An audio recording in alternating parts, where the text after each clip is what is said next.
Since the 2000s, Greece has evolved into an important transit country for growing numbers of migrants and asylum seekers from Iran, Iraq, Afghanistan, and recently Syria.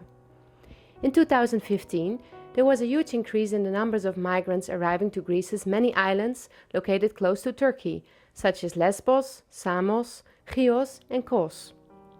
These boat migrants have received a lot of attention from the media and from European policymakers, contributing to the European migration crisis. Many European states do not know how to handle the increased influx of migrants and focus their efforts on increased border patrols and higher penalties for human smugglers. Due to the increasingly restrictive migration regulations of the European Union, most migrants, whether asylum seekers looking for protection or more economically inclined migrants, are forced to arrive in Greece in an irregular manner. But while Syrians are often seen as the real refugees, for some other countries, like Afghanistan, the picture is more mixed, and people's motivation to migrate arises from a combination of political, social, and economic factors. This documentary follows the journey of 4 underaged Afghans who traveled from Afghanistan to Iran and Turkey. They entered Europe to the Greek island of Lesbos. The white paper they are holding confirms they did not want to apply for asylum in Greece, thus they are given 30 days to leave the country. But where will they go from here?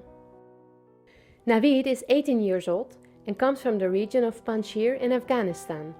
His father died when he was only 7 years old, and from that age on he started working to provide for his family. When heavy snowfall wiped away almost all the houses in his village, Naveed decided to leave his country and find work somewhere else. Asif is only 15 years old and comes from the region of Hazarajat in central Afghanistan. He lost both his parents and he's never been to school. Asif learned about the road to Europe from others in his village who had gone there before. His sister sold all her jewelry to finance Asif's trip and pay for the smugglers. Sadek is 18 years old and the oldest of the group. He studied economics at Balkh University and also worked in the shop of his father, who sells paint products. His family actively helped him in finding a smuggler to go to Turkey and Europe. Mirwais is 14 years old and the youngest of the group. At the beginning, Mirwais did not dare to tell he was underaged, as he thought that minors were treated very badly in Greece.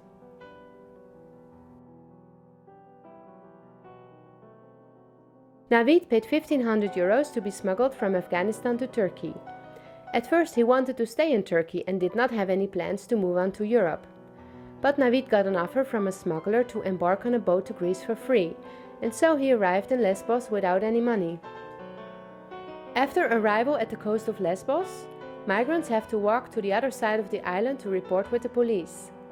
Many migrants have to walk for 15 hours in the burning sun. They are not allowed to take a bus, as this would make the bus driver guilty of assisting illegal migrants. After reporting with the police, many migrants in Lesbos have to wait in the main port of Mytilene for 1 or 2 days. They sit and sleep outside until they are transported to the detention center in Moria. Many are released again after 1 or 2 weeks. In the detention center, migrants are asked whether they want to apply for asylum in Greece, but many decide not to. Asylum procedures can take up several years, while they won't receive financial assistance from the state in the meantime. Moreover, recognition rates in Greece are the lowest in the EU, with only 4% of asylum seekers being accepted in the first instance. Asif did not want to apply for asylum in Greece because he was treated very badly by the police in the camp. He was locked up together in a small room with many others, he said. The fact that he was a minor did not give him any special protection and even made things worse. So he lied about his age, saying he was already 19.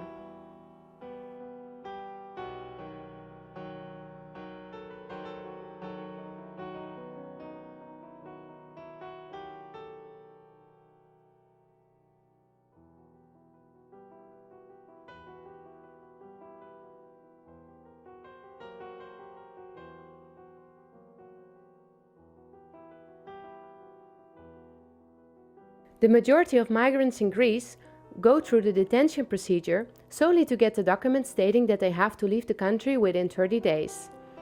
This paper makes them semi-legal for a while and allows them to buy a ticket for the ferry to Greece's capital, Athens, from where they can arrange their onward journey.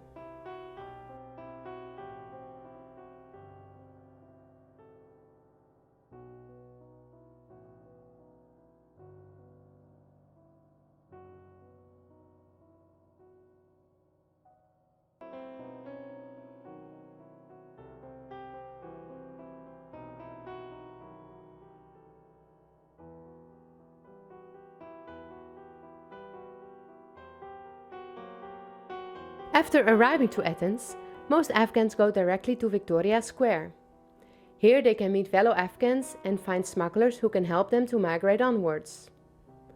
Most travel through Macedonia and Serbia to Hungary, and then on to Austria and Germany. In the spring of 2015, Victoria Square was very busy, signaling the increased influx of Afghans in Greece. Most Afghan migrants in Greece prefer to move on to countries such as Germany, the Netherlands and Sweden, as they expect a better treatment and more financial assistance there. But also the country's economies and possibilities to work act as strong pull factors. Many migrants are therefore willing to spend a lot of money and undertake hazardous journeys to reach the better places in Europe. But some don't make it, and many families lose someone along the way. While in Athens, Sadek's family helped him to find a good smuggler to bring him to Germany for 4,000 euros. Eventually, 2-3 weeks later, Sadek arrived in Sweden, where he applied for asylum. Around the same time, Asef and Navid arrived to Hungary. While traveling from Greece, Hungary is the first country in the Schengen zone. According to the Dublin Agreement, if migrants are caught by the Hungarian police and give their fingerprints, they have to stay in Hungary to await their asylum decision and cannot move to another Schengen country. The only exception applies to minors. Hungary is the second country in the European Union after Greece with the lowest recognition rate for asylum seekers. Navid also didn't think that he could find work in Hungary, so he borrowed money to move onwards to Germany and applied for asylum there. The German camp where he stays is good, but he can't wait to start working and pay back the money he borrowed from his relative.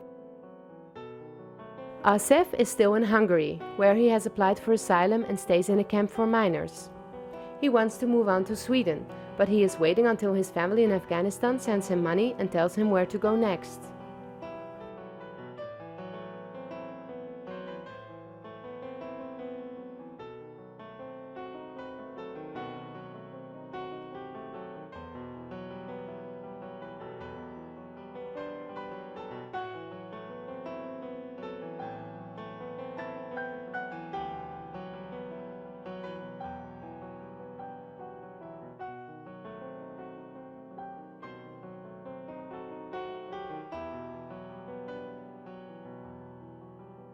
The stories of Navid, Asef and Sadek have shown us that they are very determined to reach their preferred destination, no matter the costs. Intended policy plans of intensified and even more expensive border controls might therefore be counterproductive, while opening up more legal channels for labor migration could even provide the European Union with an economic benefit.